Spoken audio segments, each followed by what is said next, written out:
Hey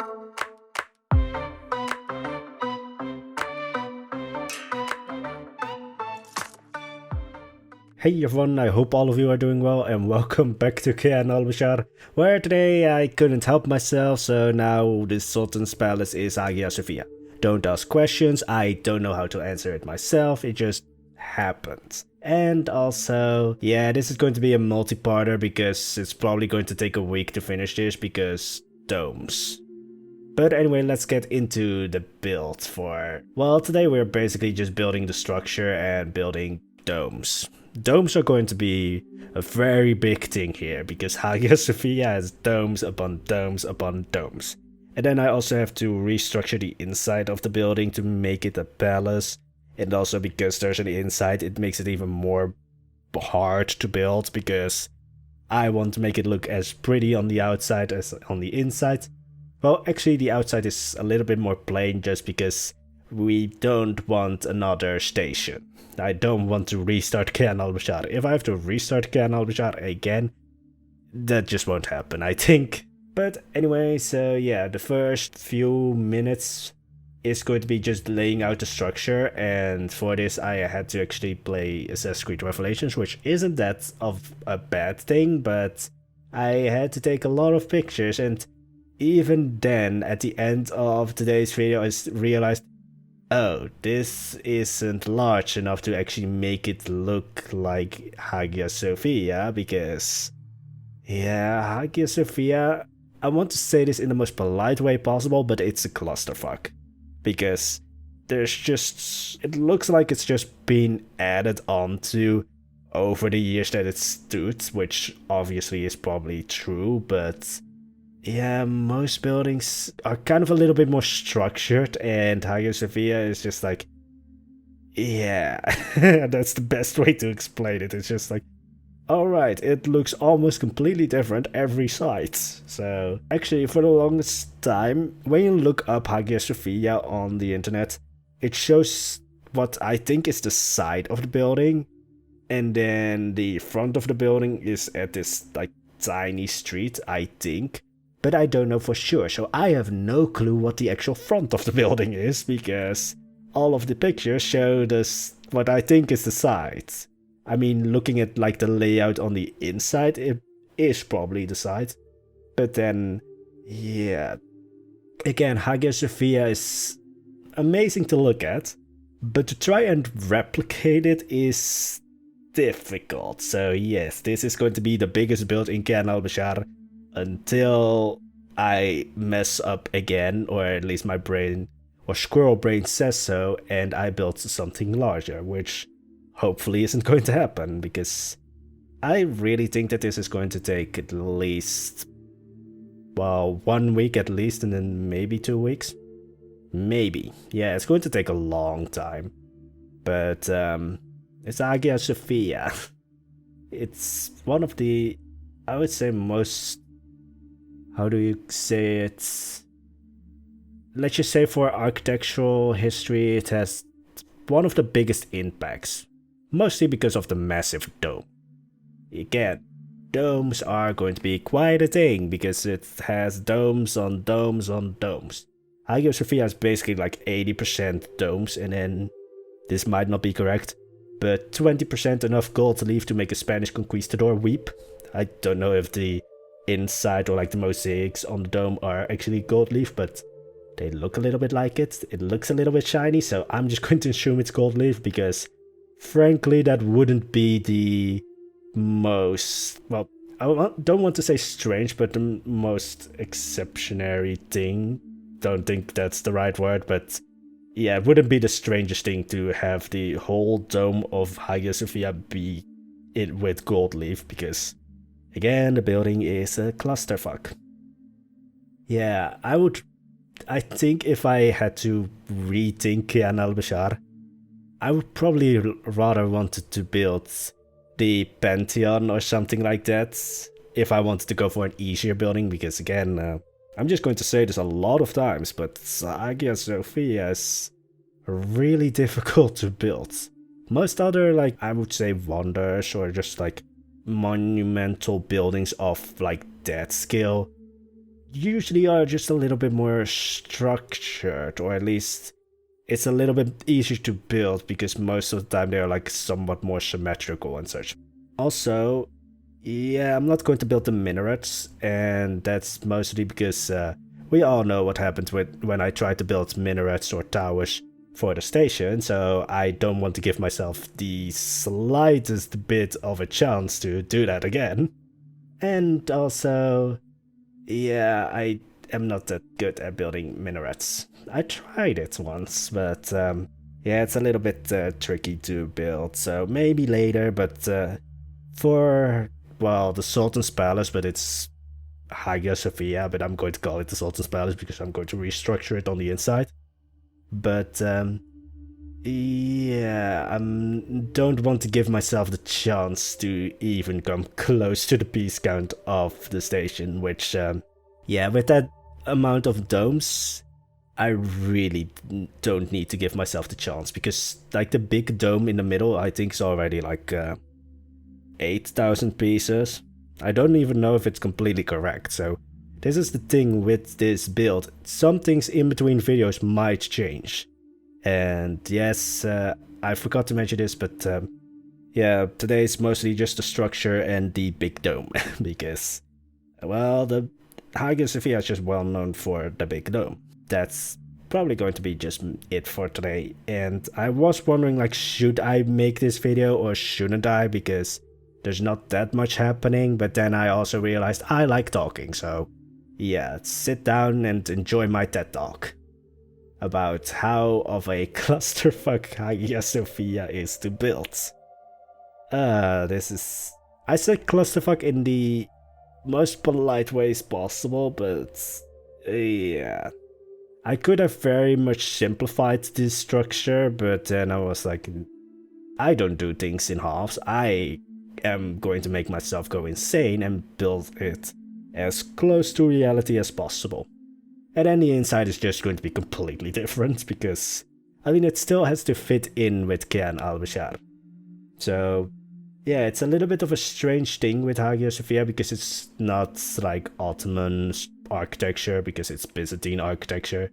Although a lot of Ottoman mosques afterwards kind of look similar to Hagia Sophia, I would say, or take like notes from Hagia Sophia, so it still works in Kayan Al-Bashar.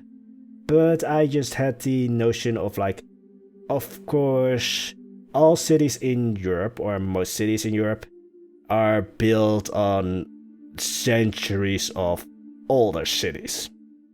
Or at least they are centuries old. Or, like, the settlements in those places were centuries old, because I think this is, well, of course the case with, like, Egypt and such, but also, like, the area where, like, Rome is, I think was somewhat inhabited ever since we started banging sticks together. So, yeah. That's, I think, one of the reasons why I never really get into American cities or American architecture, because there's just... yeah, there's... for most buildings, there's like 200 years old, at most. Or maybe a little bit older.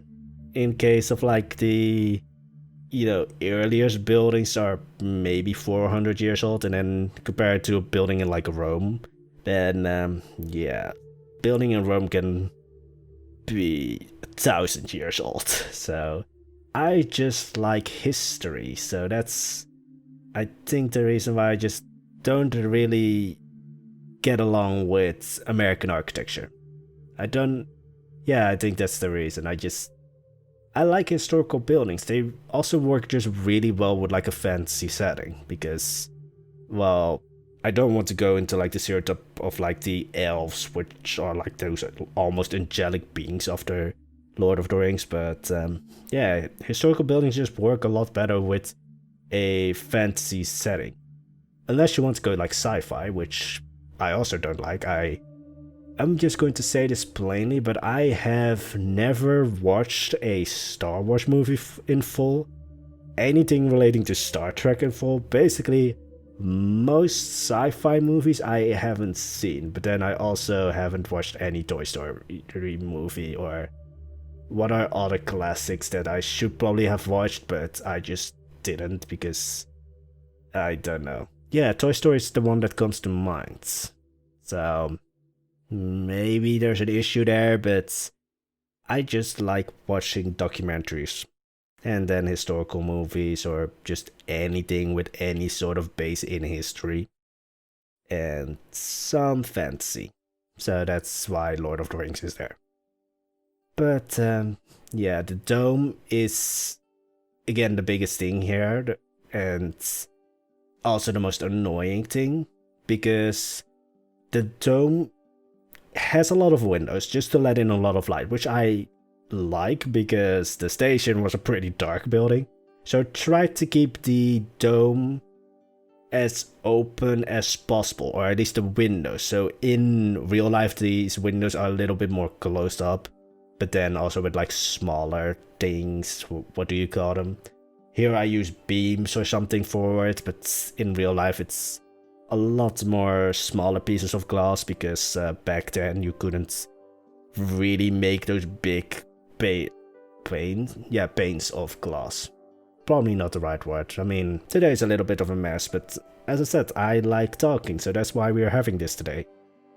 But yeah, so I wanted to make it as open as possible, so this is a little bit of a deviation from the actual building, just because I don't want to have a dark inside to this, and there's also a hole in the dome, because another reason again is light, but also I want to do something with that. And I already said I really one time want to try and build the Pantheon, which I think is a lot easier because it's not domes on domes on domes on domes. But yeah, that's a little bit where that idea also came from. And then there's also this airport in Singapore which has a dome with a hole in the roof in the middle, kind of like the Pantheon, and then there goes a waterfall through it. So don't know if I'm going to do that because yeah, I just don't know if it would work, but I keep the possibility open. I don't keep the possibility open for any kind of like minarets or towers because that's just going to be a huge blow on the piece count, and I want to actually make Kayan Al-Bashar not blow up in my face anymore. So now I'm building another dome, surprisingly, because yeah, I think if you think of Hagia Sophia, you have this like old meme thingy where it's like you ask for something and then the answer is just yes when you go to the extreme. That's kind of the same with Hagia Sophia. It's just like, how many domes do you want? And then it's just yes. Kind of a dead thing, but that's basically how Hagia Sophia works because again, it's domes on domes on domes. And I really just want to think enough gold leaf to make a Spanish conquistador weep, but it might not be gold leaf because how much gold would there then be in the domes of Hagia Sophia? Yeah, domes, because even though there's a big dome, there's again smaller domes, and this is another annoying thing with domes, or at least when it's domes built like this, but because there's an inside to this building, I also have to make the inside look presentable, which is annoying, because it just takes a lot more pieces. So it's going to be kind of tricky to make these things work, because normally when I build a building, well, there's usually no inside to it, so if there's pieces like sticking into the building and at like weird places, I don't really get bothered by it because you don't see it. But with the Sultan's Palace, Hagia Sophia, I can't do that. I have to make the inside look pretty as well, and then I also have, well, basically a lot of reference pictures for the inside as well, so I kind of have the idea on how to build the inside. I'm not going to make it completely the same.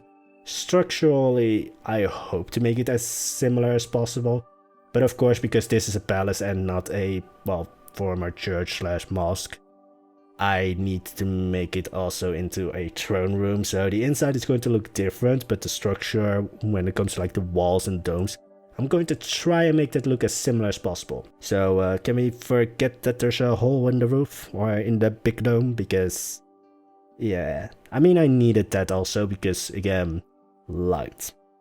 There's going to be a lot of windows actually in the building, but I'm just scared because the station also has these huge windows, but it was still a pretty dark building. And then Hagia Sophia has a lot of windows, but they are, well, the size of these windows that I'm building right now. Well, and most of these windows are actually bricked up. Only the places where there's, well, basically a inlet in the wall underneath it.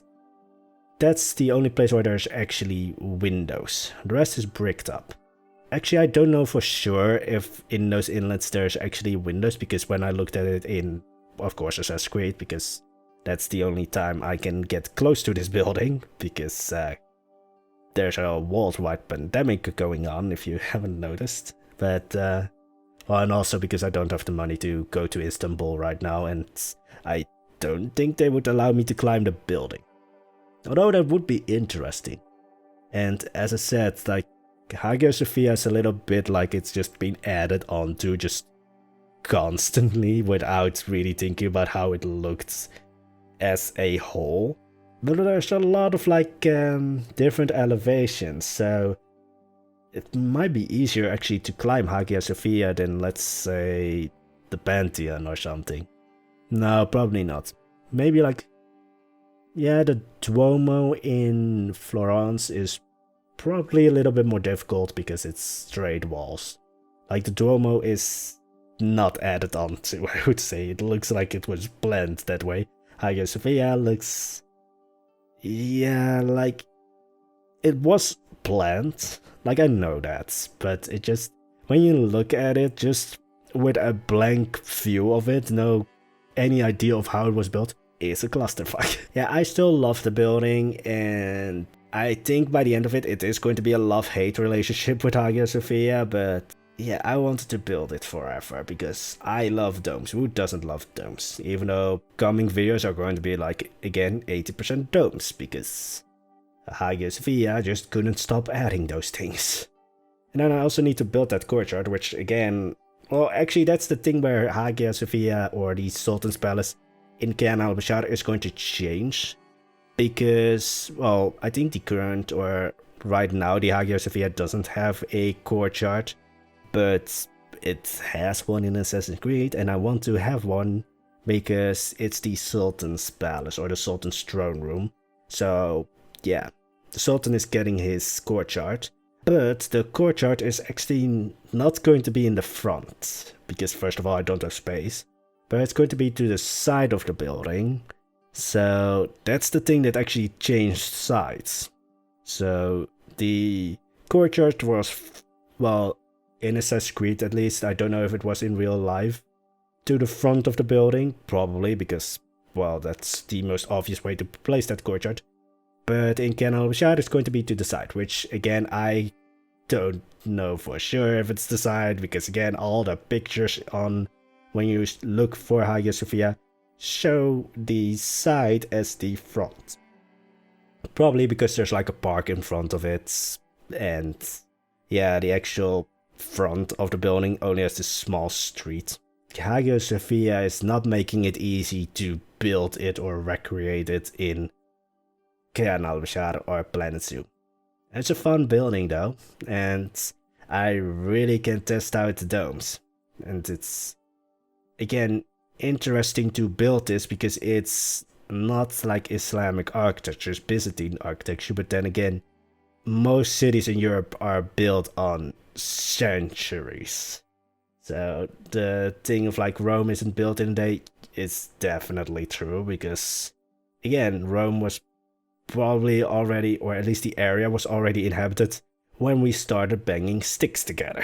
Yeah, there's a lot of history to the place, and of course, when a building works, you don't usually take it down unless it's like by conquest or something and you really don't like the building or the people that built it.